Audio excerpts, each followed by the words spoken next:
Duck and Percy enjoy their work at the harbour, pulling and pushing trucks full of cargo to and from the quay. But one morning, the engines were exhausted. The harbour was busier than ever.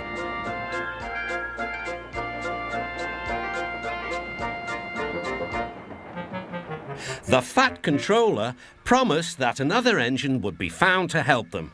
"Huh, it's about time," said Percy. "I ache so much I can hardly get my wheels to move," agreed Duck. They waited for the engine to arrive. It came as a shock when he did. "Good morning," squirmed Diesel in his oily voice. The two engines had not worked with Diesel for a long time.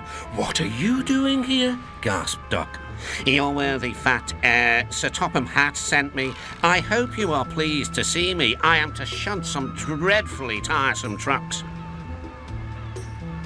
"Shunt where?" said Percy suspiciously. "Where? Why, from here to there," purred Diesel, "and again from there to here. Easy, isn't it?" With that, Diesel, as if to make himself quite clear, bumped some trucks hard. "Woo!" screamed the trucks. "Grrr!" growled Diesel. Percy and Duck were horrified. They did not trust Diesel at all. They refused to work and would not leave their shed. The Fat Controller was enjoying his tea and ice bun when the telephone rang. "So there's trouble in the harbour yard? I'll be there right away." Diesel was working loudly and alone. Cargo lay on the quay. Ships and passengers were delayed. Everyone was complaining about the Fat Controller's railway. Percy and Duck were sulking in their shed. "What's all this?" demanded the Fat Controller. We're on strike, sir," said Percy. "Yes," added Duck. "Beg pardon, sir, but we won't work with Diesel, sir." Then, in a quiet, hurt voice, he added, "You said you'd sent him packing, sir." "I have to give Diesel a second chance. I am trying to help you by bringing Diesel here. Now you must help me. He was the only engine available." Percy and Duck went sadly back to work. Next morning, things were no better. Diesel's driver had not put his brakes on properly, and Diesel started to move. He went bump straight into Percy. Percy had an awful fright.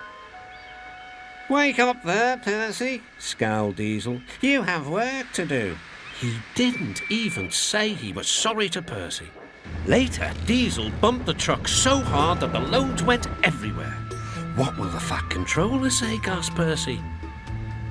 "He won't like it," said Duck. "So who's going to tell him, I wonder?" said Diesel. "Two little goody-goody telltales like you, I suppose." Percy and Duck did not want to be telltales, so they said nothing.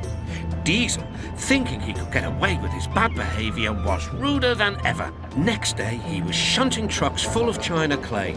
He banged the trucks hard into the buffers, but the buffers weren't secure. The silly trucks were sunk. Soon, the Fat Controller heard the news. The trucks were hoisted safely from the sea, but the clay was lost. The Fat Controller spoke severely to Diesel. "Things worked much better here before you arrived. I shall not be inviting you back. Now, Duck and Percy, I hope you won't mind having to handle the work by yourselves again." "Oh, no, sir. Yes, please, sir," replied the engines. Whistling cheerfully, they puffed back to work while Diesel sulked slowly away.